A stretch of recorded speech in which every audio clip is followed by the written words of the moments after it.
Now, we have, once again, Ocarina's Clarity on blue.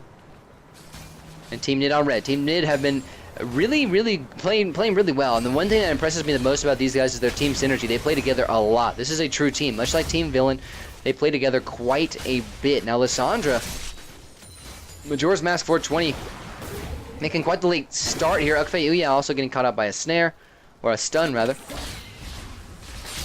You thought it was intentional. What would make it intentional, my man? Just having a blank back overlay. What's up, Scorpio? Nice to have you, my man. You are watching the first match of this set, and most likely the last match, considering how late we ended up starting here today. Unfortunately enough, we'll be able to finish this one out at another time, but these guys are just going to get the first one underway. Mile High Life, chain crowd control. He gets dropped down super low. Didn't want to question my genius. Did you? It's nice to hear that you assumed that it was genius rather than some sort of mistake I made. It's actually really good for me to hear. It totally feeds my ego. Like, 2 days. What are we talking, like 12 matches? Probably about 10 matches that we played since yesterday and today. And you didn't tell me that my loading screen was just black. Nice double stun there by Parthinax as well. Ooh, good aggression by Peanut Bitter, and that wasn't the worst place to go, but it also ends up getting him snared out, but the follow-up is real from his team. 40 Drainer is the only one who's really able to disengage here, as Nami's going to be forced to run away. No summoner spells burnt, though. No summoner spells burnt anywhere as of right now, and this is not something that we usually see. With these skirmishes going out, the damage from either of these two teams isn't quite high enough at this point to really make an advantage, but considering the scenario where there's a healer on Team Nihd's side, if they end up trading evenly on a lot of these skirmishes as they have been doing, it's going to go in their favor in the long run because they have the healer. You can see they've already got a lot of their health back, and they've already got that health advantage. Very important thing to note, if those small skirmishes happens where no one ever actually ends up getting killed, then it's going to be in favor of Team Nihd with the healer.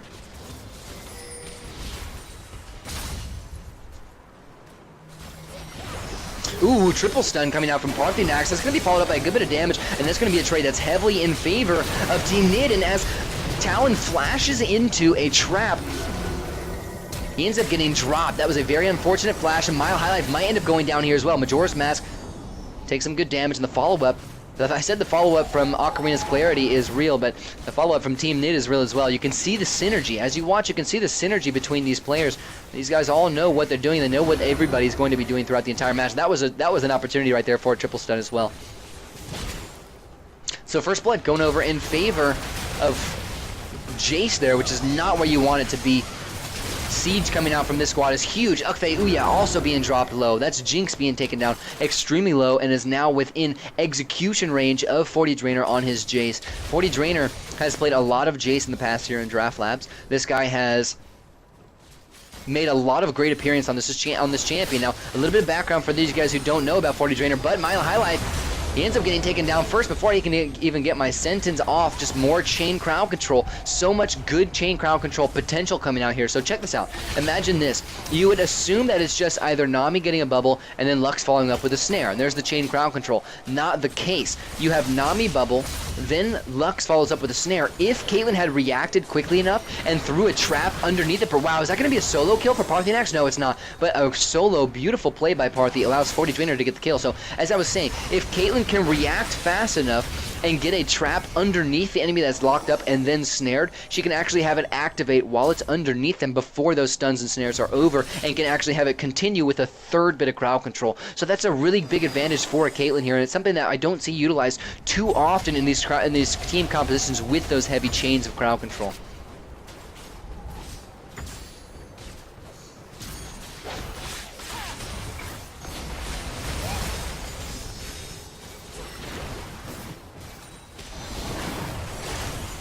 Mile High Life, he hasn't been using his heal too much. I haven't even heard him roar really at all this match. He should be throwing it out as many times as he can. Nice triple stun there, though. There's the flash forward from Majora's Mask. Also the ultimate from Talon. A lot of damage going off really quickly, but no one taken out quite yet until Ukfe Uya hits that nice ulti. That's going to be one here in favor of Ocarina's Clarity and a nice counter engage. This is something we've been seeing so much of in the past few weeks, is these counter engaging squads really being able to make things happen, and that comes from the organization of our teams trusting each other and knowing what to do and how to react. They've been building these great team competitions. They've been working out in exactly the same way that we just saw. Really well done. Chaos to Mayhem, welcome back. I was hoping you'd get on a little bit earlier so we could have your team come in and play, but we ended up still getting 2 new teams in nonetheless. So you're up next time. If you can get your team available for next Saturday, then you are most definitely going to have that first slot if you want it, considering you're the newest team as of right now. We want to get everybody in and we want to have everybody play. Sergeant Pepper, I see your message and I want to know, did you win? Did you win? I can't necessarily believe your comment about them unless you beat them. That's the true case.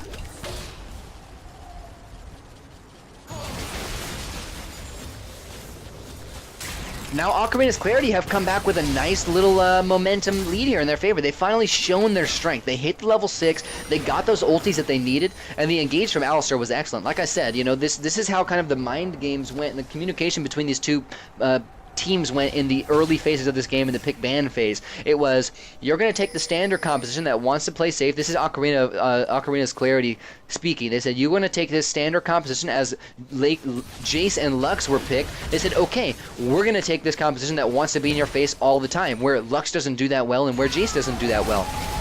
Nice wave clear from Majora's Mask. He's putting a lot of points into that spell, and I like his focus on that as well. That's my favorite thing about Lissandra, that she brings in such excellent wave clear.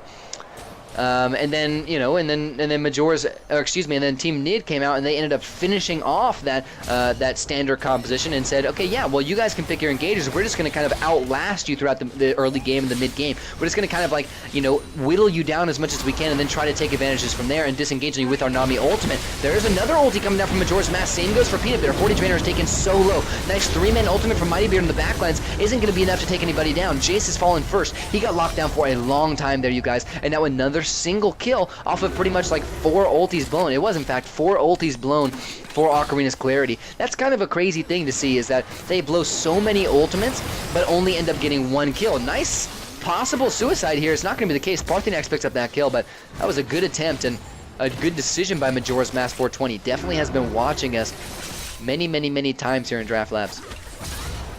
Oh, nice kill there by Mighty Bear, an easy one.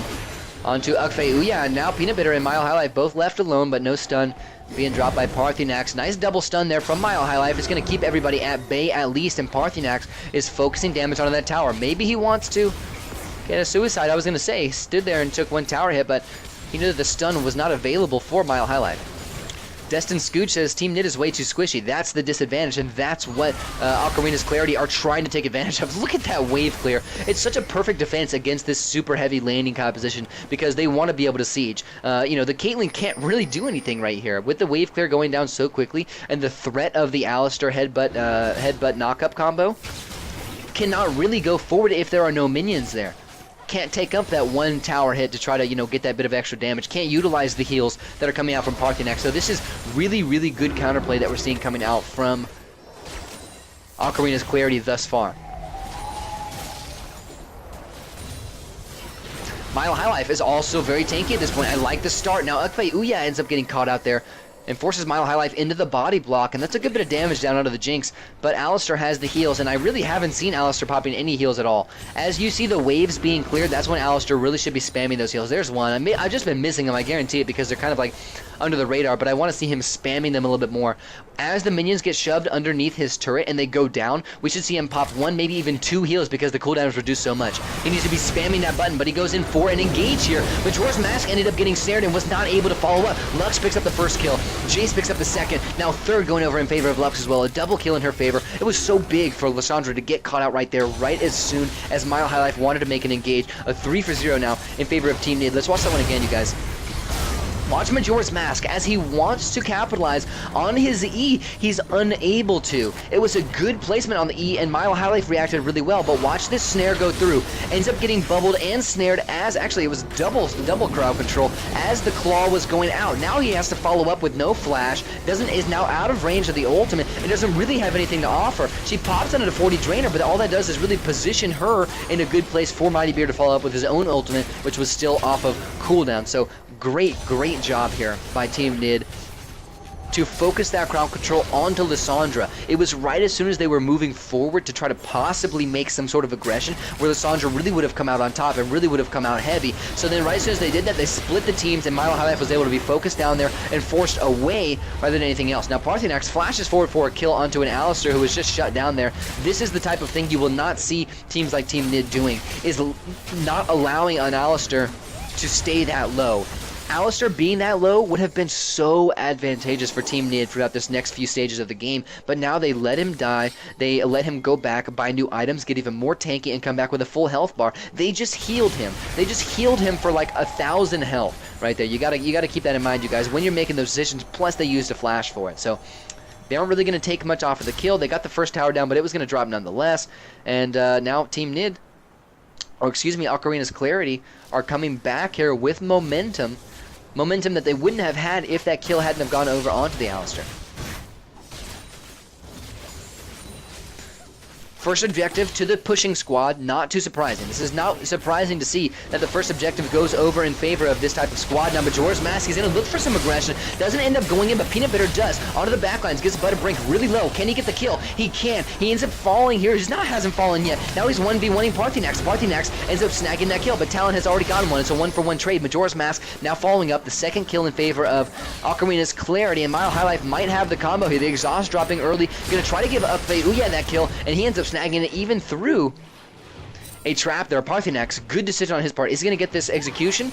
He does not. He ends up giving over the ace to Talon and a little bit more gold. That's unfortunate. Probably could have sat there for a little while longer and not given the carry, you could say the AD melee carry for Ocarina's Clarity, that gold. But you know what? It wasn't a bad decision to try to get that suicide nonetheless. The timers on suicides are so difficult to manage.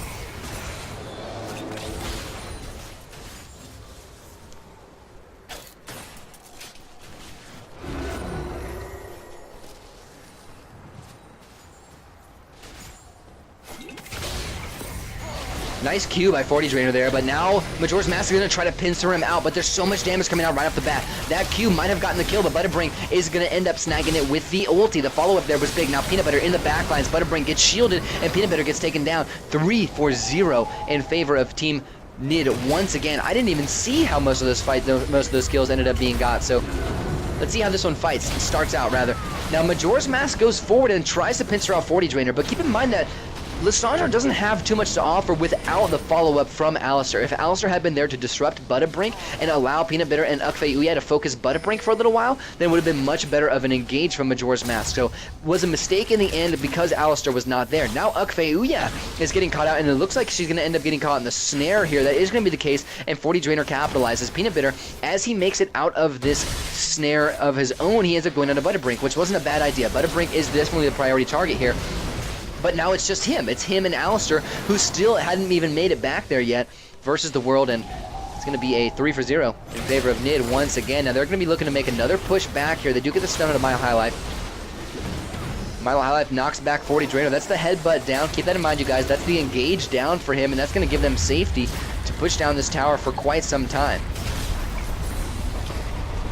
Excuse me, you guys.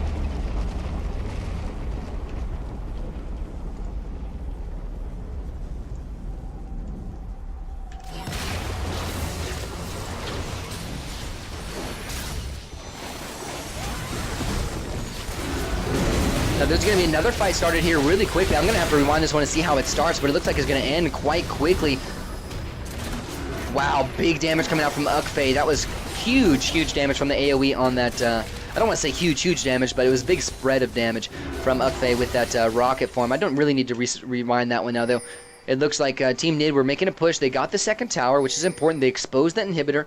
Only one tower down now in favor of Ocarina's Clarity, and they haven't really been able to get themselves the multi-kills that they think they really want. They built themselves kind of a pick-oriented squad where they should be able to focus down one person, where I think that if they had taken instead of the Talon at this point, considering what's happened here, the Talon was a good pick at the time, considering what's happened, ooh, now Peanut Butter makes a nice engage, ends up getting knocked up, and is going to end up getting taken down here as well by Butterbrink. Now, That's an unfortunate series of events. I was going to mention that if they had taken someone else who is more of an AoE-oriented, an AoE crowd control, AoE burst damage-oriented champion to try to focus on multi-kills with this squad instead of the Talon, then it would have been big. Because now Talon can kind of 1v1 someone in the backlines, but that's, you know, that's only after the fight has started, and it's not really going to be anything too huge coming out. 40 Drainer picks up a kill as he was trying to, as Mile High Life was trying to disengage for his team. That's 2 down here.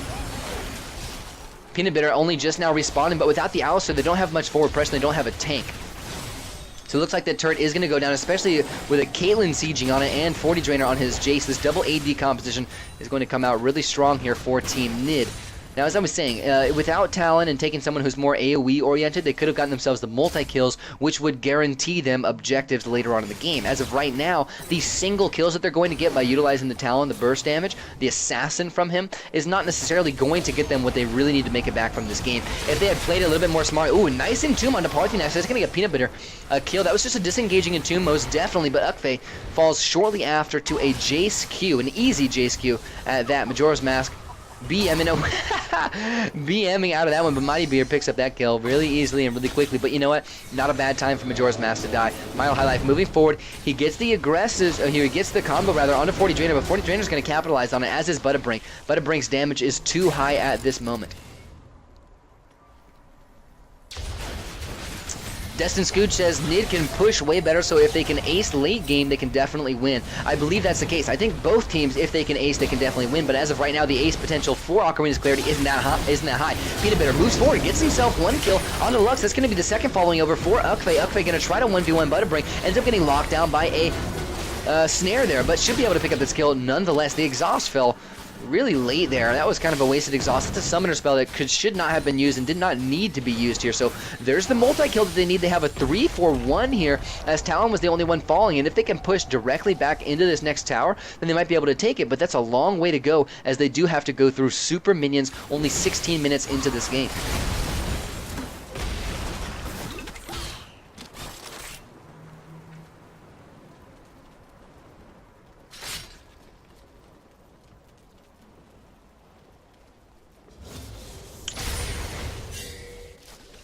Now, Destin Scooge, it's not like there's not room on this squad for you to join up. You know, teams can consist of more than just 4 players. I just have to be informed of what players they are, you know, through the registration page. Ooh, they almost tried to dodge that one out the wrong way. You can see Majora's Mask and Mile High Life backtrack that one for like 1 step. They both turned around at the same time. That was really cool.